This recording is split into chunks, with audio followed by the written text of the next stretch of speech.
Hello student, मैं Anoop sir. आज हम लोग क्लास 10 के केंद्र राज्य संबंध यानी कि जो हम लोग संघवाद फेडरलिज्म का लेसन पढ़ रहे हैं उसका नेक्स्ट लेक्चर है, जिसमें केंद्र राज्य संबंध यानी सेंट्रल एंड स्टेट गवर्नमेंट के जो रिलेशंस हैं उन रिलेशंस के बारे में देखेंगे कि इनके बीच सेंट्रल एंड स्टेट गवर्नमेंट के बीच क्या रिलेशंस हैं। तो केंद्र राज्य संबंध हम लोग देखेंगे, सेंट्रल स्टेट गवर्नमेंट रिलेशन मतलब उनके बीच का रिलेशंस। तो अगर हम देखें कि सेंट्रल एंड स्टेट गवर्नमेंट की बात करें तो उनके रिलेशंस को हम 2 पार्ट में डिवाइड कर देते हैं, 2 भाग में बांट देते हैं। पहला 1990 यानी 1990 से पहले, और दूसरा करेंगे आफ्टर 1990 यानी 1990 के बाद। 2 भाग में बांटते हैं सेंट्रल एंड स्टेट गवर्नमेंट के रिलेशंस को। तो फर्स्ट नंबर है जो आपका फर्स्ट है केंद्र राज्य संबंध का जो रिलेशंस है वो हमारे इंडिपेंडेंस यानी स्वतंत्रता से लेकर 1990 यानी 1990 तक है। इस समय अगर कहें तो अधिकांशतः एक पार्टी यानी वन पार्टी थी जिसका नाम था इंडियन नेशनल कांग्रेस। अधिकांश ऐसा होता था कि वन पार्टी ही गवर्नमेंट पर होती थी। उसी के सेंट्रल के साथ साथ जो स्टेट गवर्नमेंट होती थी, अधिकांश मोर स्टेट्स में इन्हीं की गवर्नमेंट बनाई जाती थी या बनती थी। तो इसका होता क्या था कि सेंट्रल और स्टेट प्रायः दोनों जगह एक ही प्रकार की गवर्नमेंट बनने के कारण जो स्टेट गवर्नमेंट्स हैं, जो स्टेट यूनिट हैं, वो अपनी स्वायत्त शक्ति का या स्वायत्त संघीय इकाई के रूप में कार्य नहीं कर पाती थी, यानी एक ऑटोनोमस यूनिट के रूप में स्टेट काम नहीं कर पाते थे, क्योंकि सेंट्रल एंड स्टेट में सेम गवर्नमेंट होने पर उन्हें ऑटोनोमस रूप से अपना काम नहीं कर पाते थे। इसके साथ साथ जब कभी ऐसा होता कि किसी स्टेट पर अदर पार्टी की गवर्नमेंट बन जाती, किसी स्टेट पर दूसरी पार्टी की अगर सरकार बन जाती थी, तो उस समय जो सेंट्रल गवर्नमेंट होता था, सेंट्रल गवर्नमेंट किसी ना किसी तरीके से उस गवर्नमेंट को वहाँ से समाप्त करने या उस सरकार को वहाँ से गिराने की कोशिश की जाती थी, या कहें कि किसी न किसी प्रकार के दुरुपयोग के माध्यम से, किसी न किसी प्रकार के एक प्रकार से कहें कि जो मिस कॉन्स्टिट्यूशंस के माध्यम से जो कॉन्स्टिट्यूशंस हैं उनका दुरुपयोग करके किसी न किसी प्रकार से उस अदर पार्टी गवर्नमेंट को डिसमिस कर दिया जाता था या भंग कर दिया जाता था। तो ये सेंट्रल 1990 के पहले की एक रिलेशंस है। प्रायः वन पार्टी गवर्नमेंट होती थी, अधिकांश सेंट्रल के साथ साथ स्टेट में एक ही पार्टी की सरकार होती थी। सेंट्रल और स्टेट में सेम पार्टी होने पर जो स्टेट यूनिट है यानी स्टेट गवर्नमेंट है वो एक ऑटोनोमस यूनिट के रूप में यानी स्वायत्त इकाई के रूप में काम नहीं कर पाती थी। कभी कभी ऐसा होता था किसी स्टेट में अदर पार्टी की गवर्नमेंट बन जाती थी, तो जो कॉन्स्टिट्यूशंस है उसका मिसयूज करके सेंट्रल गवर्नमेंट उस स्टेट पार्टी या उस स्टेट गवर्नमेंट को डिसमिस करने का प्रयास करती थी या डिसमिस करती थी।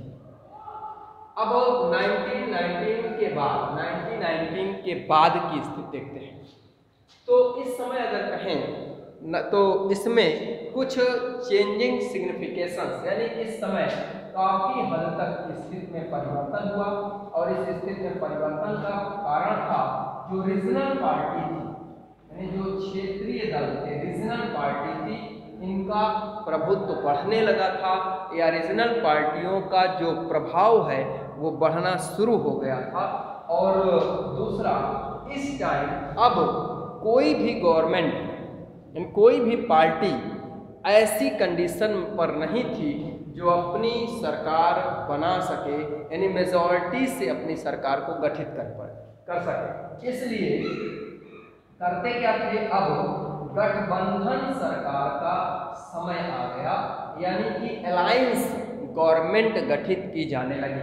गठबंधन सरकार, अलायंस गवर्नमेंट, यानी दो या दो से अधिक पार्टियां, पॉलिटिकल पार्टियां एक साथ मिलकर जब गवर्नमेंट चलाने के लिए एकत्रित होते हैं, यूनिटी बनाते हैं, उसे हम लोग क्या कहते हैं? अलायंस गवर्नमेंट या गठबंधन सरकार।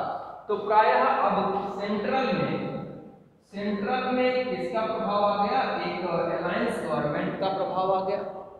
जो स्टेट थे उन सभी स्टेटों में अदर यानी दूसरी पार्टियों की गवर्नमेंट बनने लगी, यानी अदर पार्टी हर एक स्टेट पर काम करने लगी।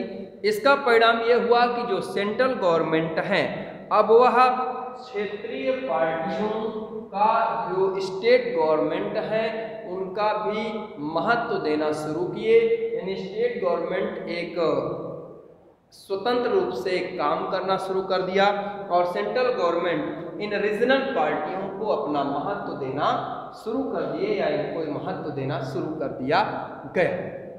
इसके अलावा जो सुप्रीम कोर्ट है, सर्वोच्च न्यायालय है, सुप्रीम कोर्ट ने भी इस समय एक महत्वपूर्ण रोल निभाया, जो यहाँ पर किसी भी अदर पार्टी की गवर्नमेंट को कॉन्स्टिट्यूशंस का मिस यूज करके उसे डिसमिस कर दिया जाता था। अब सुप्रीम कोर्ट ने यहाँ एक डिसीजन दिया कि किसी भी स्टेट गवर्नमेंट को डिसमिस करने से पहले या डिसमिस किया जाता है तो उसकी अपील सुप्रीम कोर्ट पर की जाएगी और सुप्रीम कोर्ट उसकी वैधता, यानी उसके डिसमिस किए जाने के जो रीजंस हैं, जो कारण हैं, उन कारणों की जांच करेगी। अगर वह कारण पर्याप्त नहीं है तो तुरंत गवर्नमेंट को बहाल कर देगी। इस कारण से सुप्रीम कोर्ट का जो डिसीजन आया उसके कारण इस सिस्टम में भी थोड़ी कमी आ गई या ऐसे मनमाने तरीके से सरकार बदलने के प्रभाव में परिवर्तन आ गया। ओके, तो हम लोग देख चुके हैं सेंट्रल स्टेट गवर्नमेंट के रिलेशंस। ये 1990 से पहले का रिलेशन है और ये 1990 के बाद का रिलेशन है। नेक्स्ट टॉपिक है आपका भारत में विकेंद्रीयकरण। विकेंद्रीकरण यानी डिस्क्रिमिनेशन होता है, विकेंद्रीकरण का अगर बात करें तो विकेंद्रीकरण का होता है डिसेंट्रलाइजेशन। भारत में विकेंद्रीकरण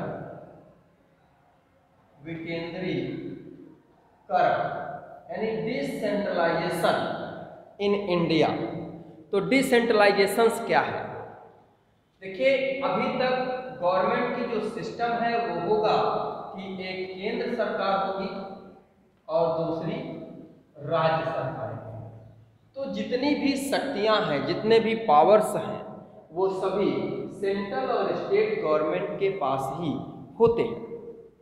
तो इस जो विकेंद्रीकरण को लाया गया, डिसेंट्रलाइजेशन, यानी जितनी पावर और शक्तियां हैं उनका अधिक से अधिक लोगों तक डिस्ट्रीब्यूशन किया जाना, बांटा जाना ही क्या कहलाता है? डिसेंट्रलाइजेशन। यानी डिसेंट्रलाइजेशन के तहत सेंट्रल और स्टेट गवर्नमेंट के साथ साथ एक तीसरे स्तर यानी थर्ड लेवल की गवर्नमेंट गठित की जाएगी, जिसे स्थानीय स्वशासन का नाम दिया गया। तो यह प्रावधान किया गया कि केंद्र और स्टेट यानी सेंट्रल और स्टेट यानी केंद्र और राज्य सरकार के अलावा एक तीसरे स्तर यानी थर्ड लेवल की गवर्नमेंट का गठन किया जाएगा और इनकी यानी राज्य सरकार की कुछ पावर्स किसे सेंट्रल गवर्नमेंट को स्थानीय स्वशासन या लोकल गवर्नमेंट को प्रदान की जाएगी। इस प्रकार के विभाजन को ही हम सत्ता का विकेंद्रीकरण कहते हैं। यानी जब केंद्र और राज्य से शक्तियां लेकर, केंद्र और राज्य के कुछ पावर लेकर स्थानीय सुशासन इन लोकल गवर्नमेंट को दे दिया जाता है। यही विकेंद्रीकरण है, यानी कि जो पावर सभी कुछ लोगों के पास सीमित हैं उनको अधिक से अधिक लोगों तक वितरित कर देना ही क्या कहलाता है, वह जो है डिसेंट्रलाइजेशन कहलाता है। तो इसके बारे में देखना है। तो पहले हम लोग देखते हैं डिसेंट्रलाइजेशन के क्या प्रॉफिट हैं या क्या लाभ हैं, या डिसेंट्रलाइजेशन क्यों है। तो भारत में डिसेंट्रलाइजेशन के बेनिफिट देखेंगे। बेनिफिट्स यानी कि लाभ। तो डिसेंट्रलाइजेशन का जो सबसे पहला लाभ है वह होगा अनेक मुद्दों और समस्याओं का निपटारा, यानी जो भी स्थानीय मुद्दे होते हैं या स्थानीय समस्याएं होती हैं, इन स्थानीय मुद्दों और समस्याओं का जो निपटारा है वह स्थानीय स्तर पर अच्छे तरीके से किया जा सकता है या स्थानीय स्तर पर बढ़िया ढंग से किया जा सकता है। यानी large number of people, large number of problem and issues, यानी जितने भी प्रॉब्लम है और जितने इश्यूज हैं उन्हें क्या करेंगे, which are best settled by local level, उन्हें बहुत अच्छी तरीके से लोकल लेवल पर सेटल किया जा सकता है या निपटाया जा सकता है। सेकेंड, लोकल गवर्नमेंट का जो सेकेंड प्रॉफिट है, स्थानीय जो लोग होते हैं वो अपने इलाके की समस्याओं को ज़्यादा बेहतर तरीके से जानते हैं।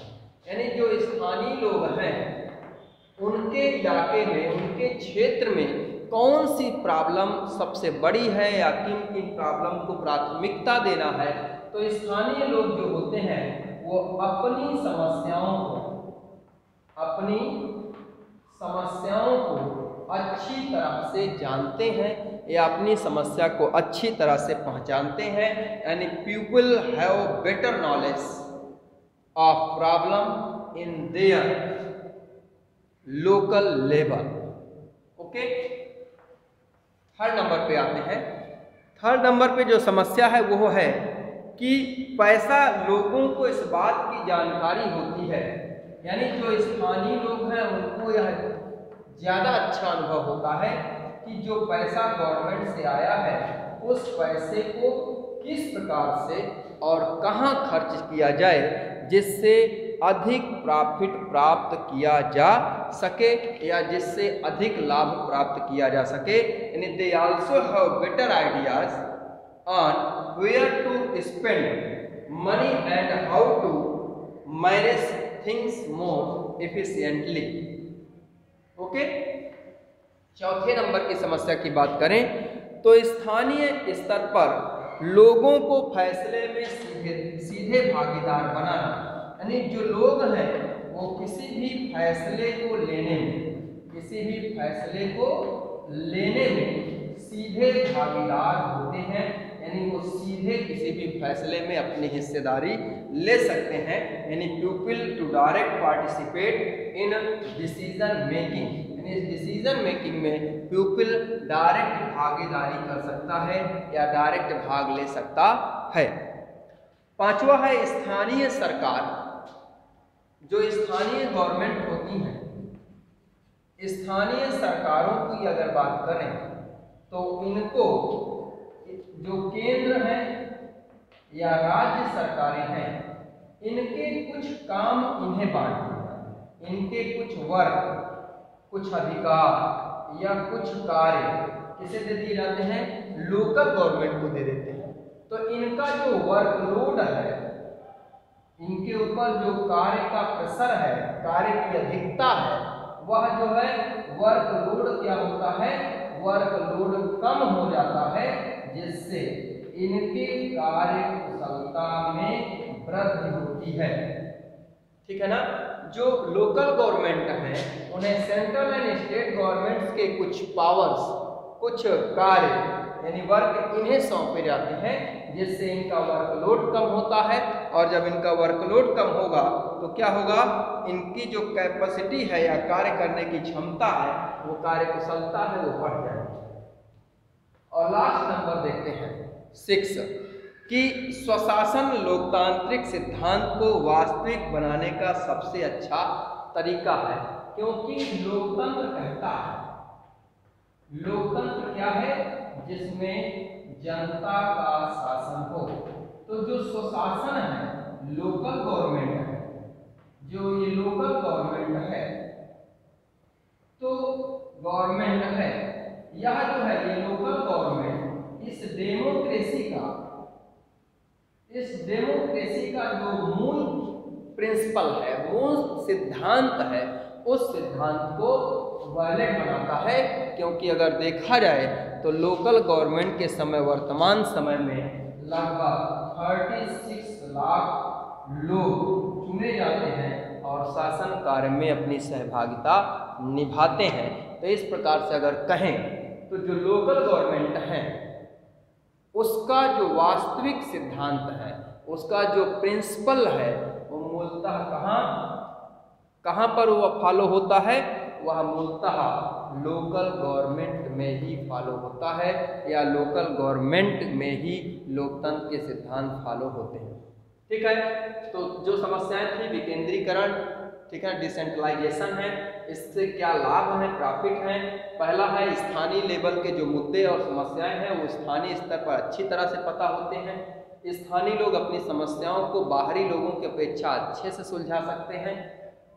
जो पैसा आया है, उस पैसे के लोग कहाँ खर्च करना है, किस प्रकार से खर्च करना है, इसकी जानकारी स्थानीय लोकल लोगों को ज़्यादा अच्छी होती है।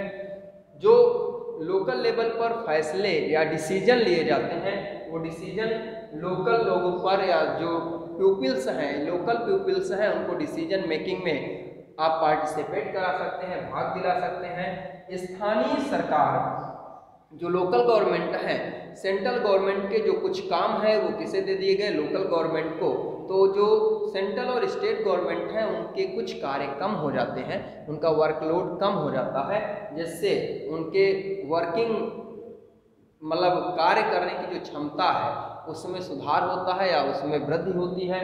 और ये लोकतंत्र के प्रिंसिपल को फॉलो करने का या लागू करने का सबसे बेटर माध्यम है या सबसे अच्छा तरीका है। तो ये वीडियो आज यहीं तक। नेक्स्ट क्लास में हम लोग देखेंगे ये लोकल गवर्नमेंट को कैसे लागू किया गया, इसके तहत कौन कौन से अमेंडमेंट किए गए और कौन कौन से स्तर की सरकारें होती हैं। वीडियो आपको पसंद आई हो तो लाइक एंड सब्सक्राइब जरूर करें।